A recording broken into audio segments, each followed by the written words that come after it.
Now, we'll show you how to share your screen during a FaceTime call on iPhone, iPad, and Mac. Plus, we'll tell you how to mirror any iPhone on your Windows PC to enjoy FaceTime screen sharing on the big screen for a great experience. Part 1. How to share screen on FaceTime on iPhone and iPad. Start FaceTime call. Add contacts. Tap FaceTime to begin. Click Share Play. Select Share My Screen. Show content or app. Swipe up to minimize. Stop by tapping Share Content. Part 2. How to screen share on FaceTime on a Mac. Open FaceTime. Find Contact. Click FaceTime to call. In Call, tap FaceTime.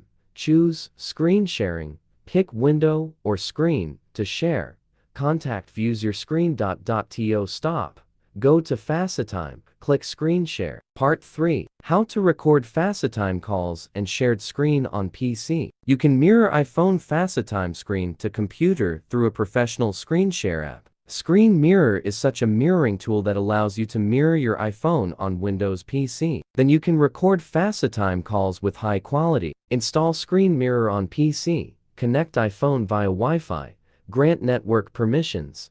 Choose iOS screencasting. Select Screen Mirror in Control Center. Pair iPhone with PC via Bluetooth. Run FaceTime on iPhone. Start SharePlay to view on PC.